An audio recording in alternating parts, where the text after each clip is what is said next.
Hello everyone. Welcome to the Center for Spiritual Living Victoria Online.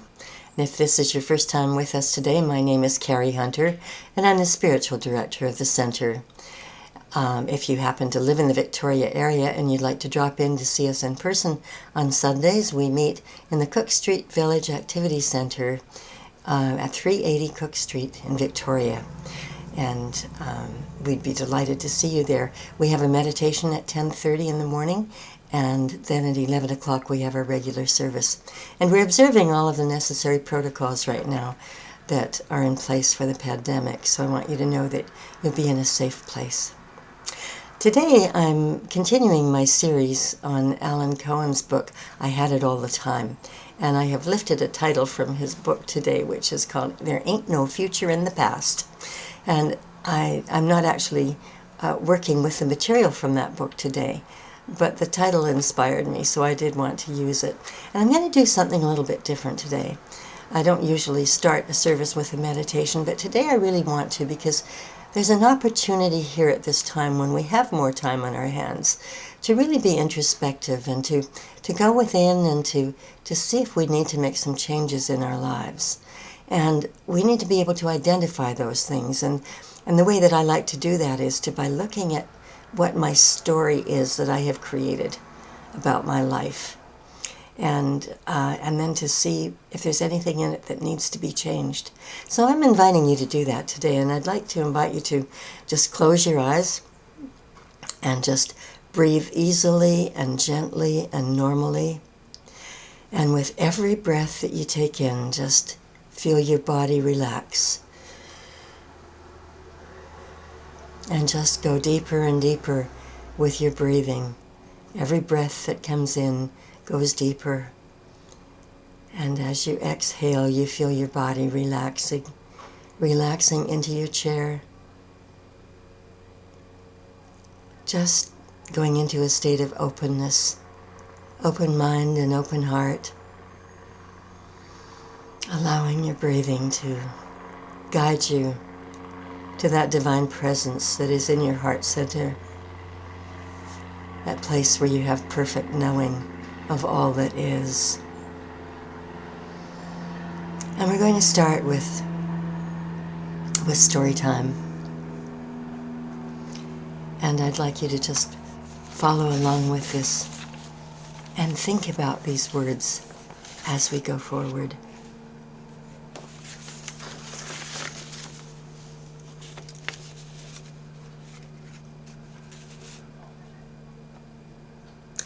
So the story begins.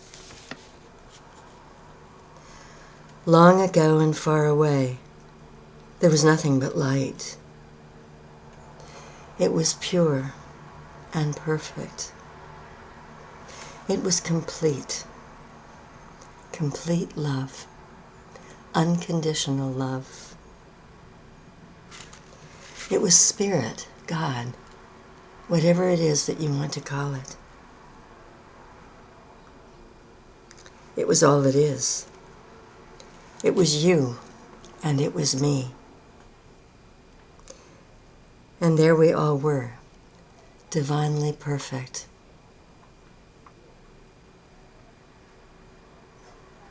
Imagine yourself completely free, totally loved, all-powerful and all-knowing, knowing that you are part of God, all sparks of God stuff, and you're living in sublime bliss.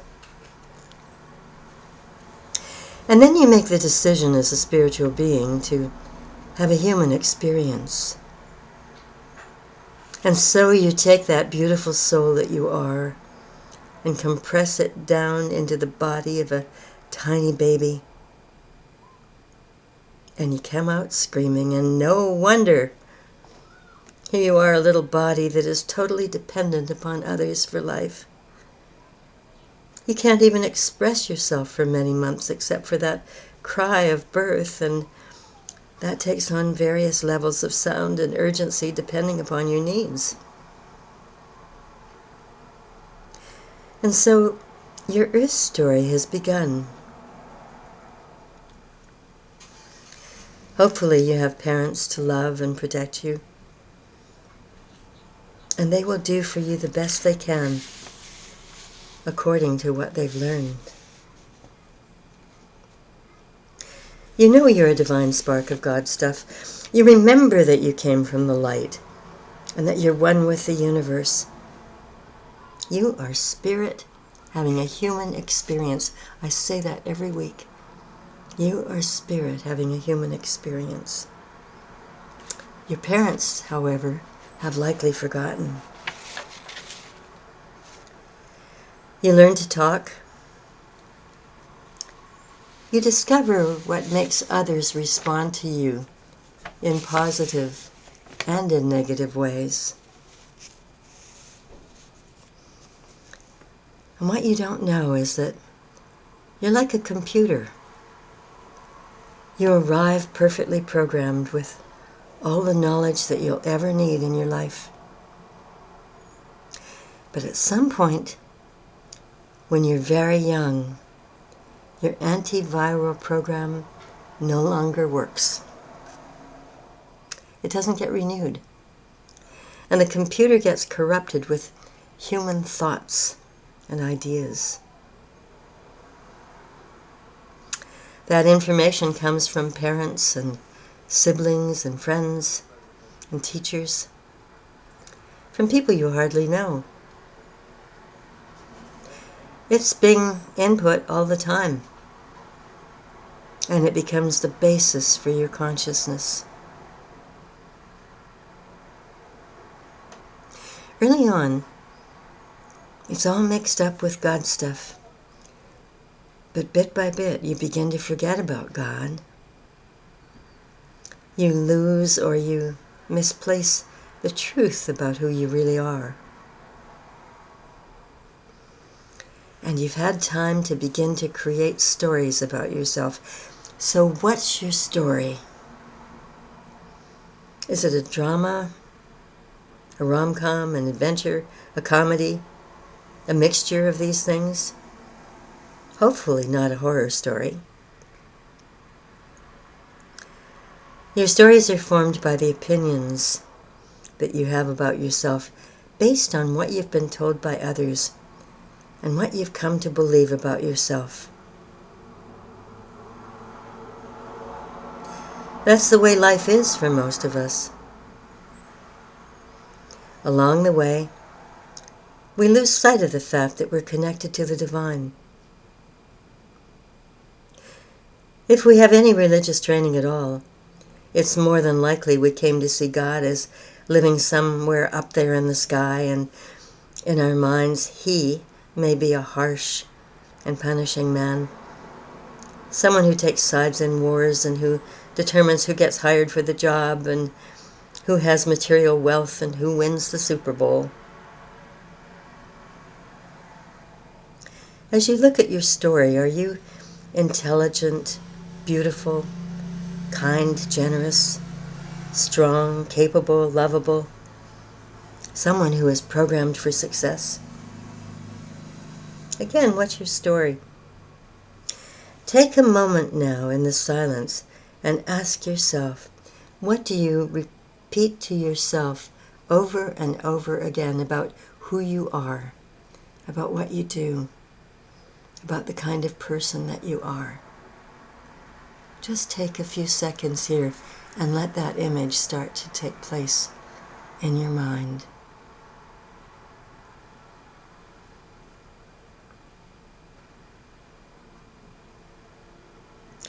Are you thinking things like, I was born lucky, I have a fabulous life, I've been well loved, my dreams are always fulfilled? Or are they negative things? Things like, I'm not enough, I didn't have a great education, and my parents never understood me, and no one ever did. Was that your story? Perhaps it's mixed.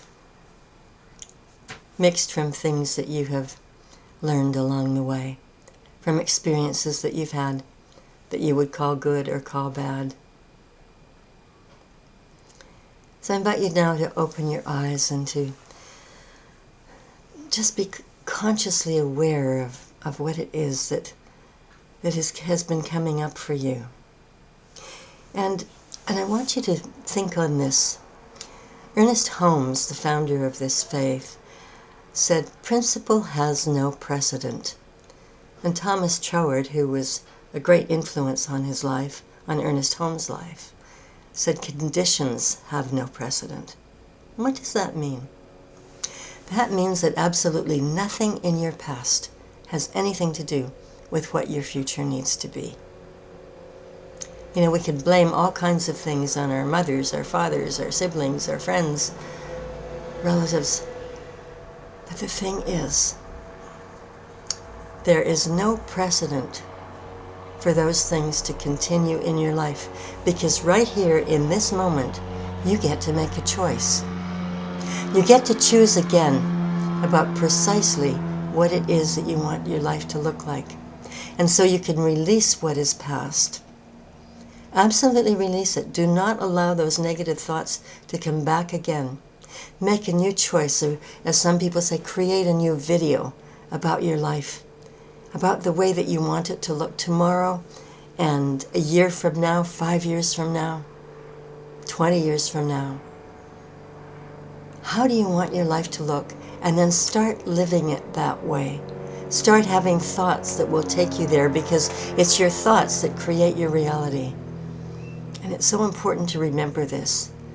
To remember to keep our thoughts clear and to be in the present moment as much as possible. Now, Marianne Williamson said, "Your best thinking got you here." Got you here to right where you are right now. Your very best thinking. You did the best that you could with what you knew. But now it's time to embrace something different. It's time to embrace a new reality. That your thoughts create your reality. Quantum physics is proving that now. And it's something that we need to really check into in our own lives. And as we do, to start creating our stories in a different way. To affirm that we are blessed, that we are intelligent, that we are successful, that we have wonderful relationships. Whatever it is that you want to see changed in your life, affirm it as already being done, because that's how it starts to take form. We are always, always at choice. You know, I happen to be somebody who watches the news, although we're often warned not to. And certainly it can be disconcerting to watch it these days. But I've always thought about what Marianne Williamson said many years ago. She said, "The 6 o'clock news is my prayer list." And I find that to be so true for me, that whatever is on the news at night is something that I need to take into my heart and to pray about, to try to lift the energy on this planet, particularly right now when things are just so troublesome for us. And as I was watching the news lately, I have noticed that there's a shift with some of the news anchors and some of the commentators who are on cable news. I don't know how many of you watch Chris Cuomo, but I caught his show a couple of nights last week, Thursday night and Friday night actually, and he's celebrating his 50th birthday right now. And he said that since he can't have a big party with all of his friends and family there, that he decided instead to be introspective and to think about what he has learned in his life, about what life has taught him. And it was really interesting. He said that he's made many mistakes in his life. But he said something that you have probably heard before, or heard quoted before if you haven't said it yourself, and that's, "The past is history. The future is a mystery. Today is a gift. That's why it's called the present." Not the kind of thing that you expect to hear on the 6 o'clock news or on a cable news program. And he went on to say that it's really important to live right now in the present, that he has learned that. He has people who have inspired him along the way, and he's so grateful for that. He said that what he has learned and what he's determined to do is to do the next right thing. Imagine that. Think about that. In your life, beginning today, you're going to make a choice, and you're going to choose to do the next right thing. I love that. What an important lesson, and what a way to look at life, and what a way to start changing one's life, to do the next right thing. And Friday night when I watched him, he again went into the gratitude that he had for his brother Andrew and for his father, his late father, whom he said is always with him. He can always feel his presence. And he said the two most important words in the world are thank you. Thank you for the mistakes that I've made, because I have learned from them. Thank you for all of the gifts in my life. Thank you for my beautiful wife and my children. Thank you for my family. Thank you for having work that I do that is meaningful to me. Thank you. Thank you for life. You'll remember, if you've watched, that Chris Cuomo had the COVID-19 virus, and he continued to broadcast every night. And he says that he has still not recovered from it, that he still has some problems with his breathing. He's not as strong as he was, even though he works out every day. So he's grateful for the things that he has learned during this time.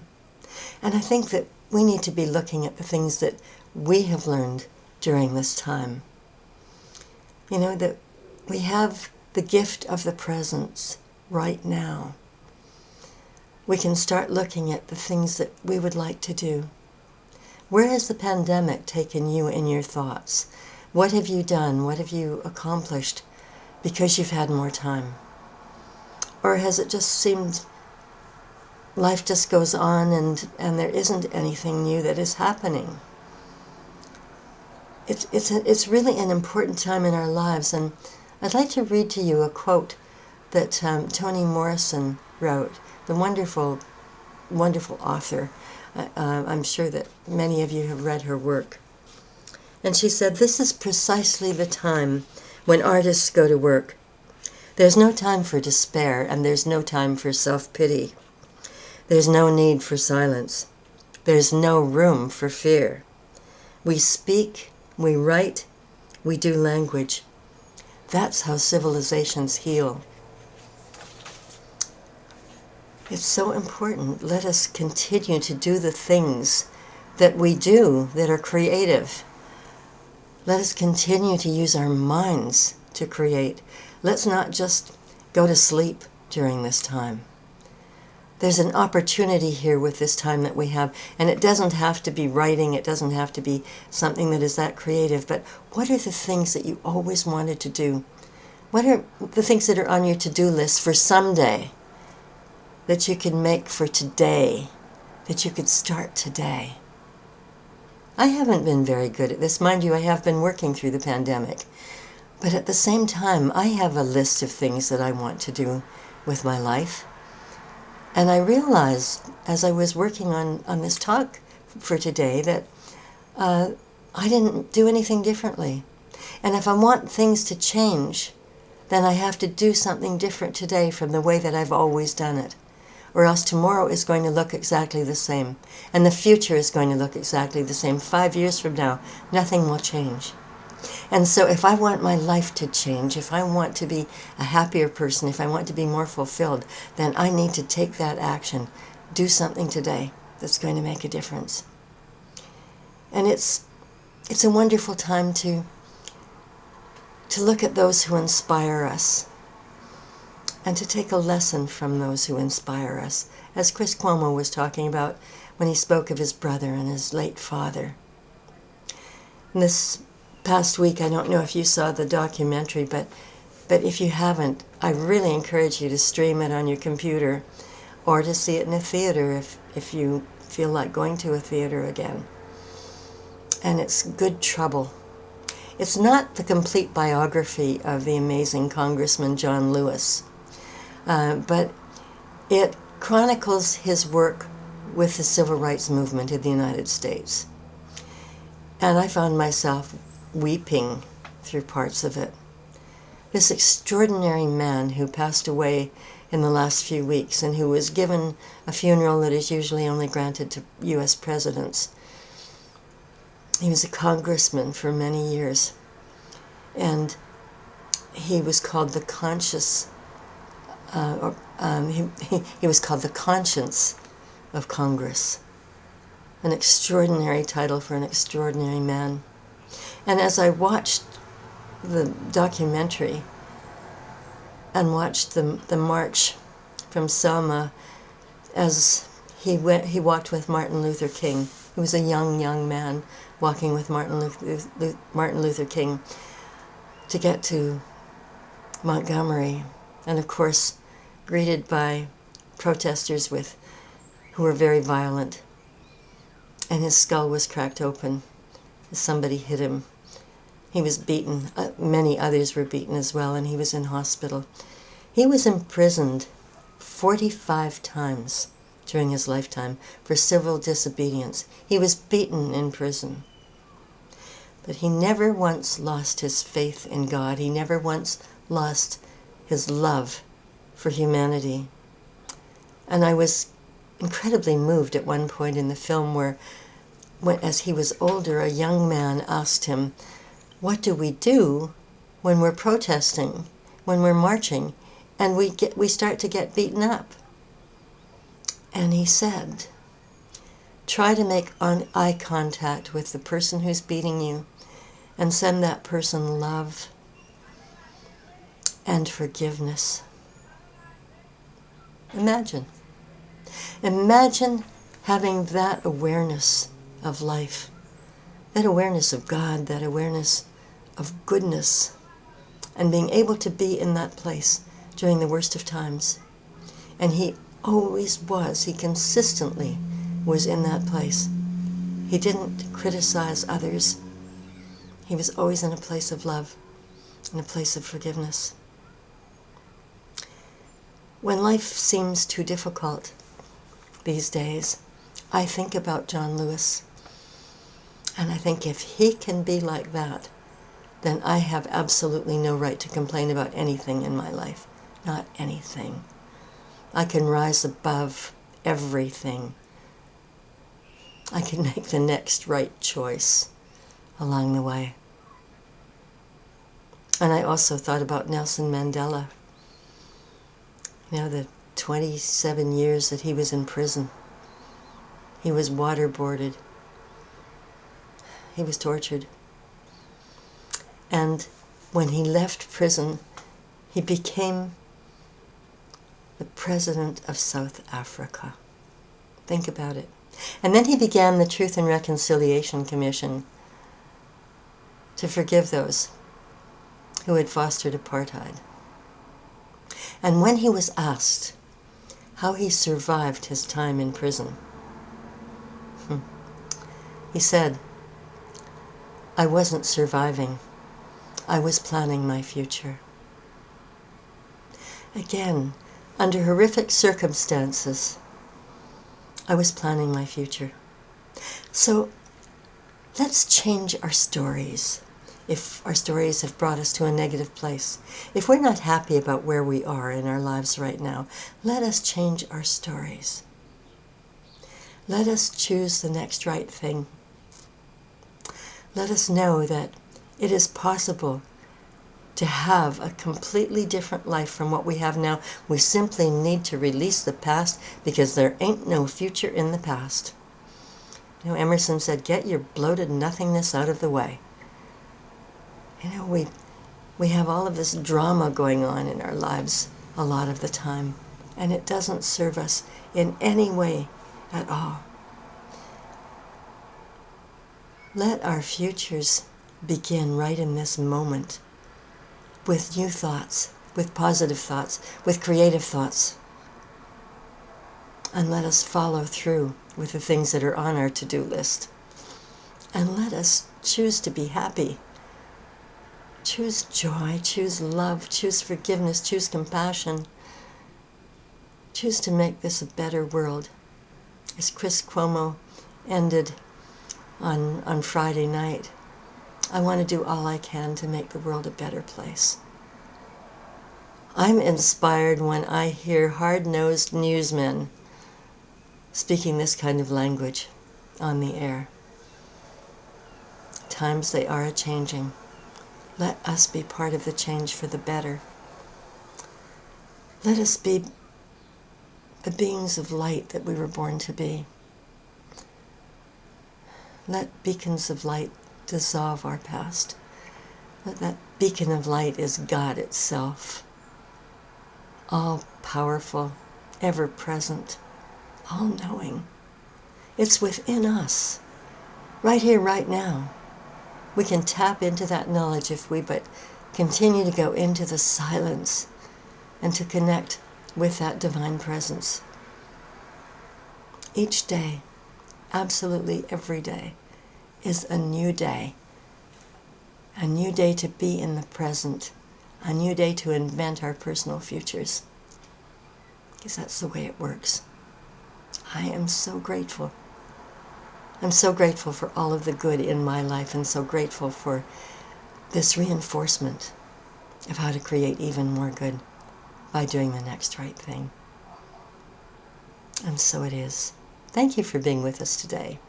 And if you're on our website, we would appreciate it if you go to the donate button on our website and make a contribution to our center. That's what keeps us going. Or you can send a check to the mailing address that is on our website, or send an e-transfer to welcome@cslvictoria.org. Thanks so much for being with us today. Have a wonderful week, and I look forward to seeing you again soon. Many blessings, and so it is.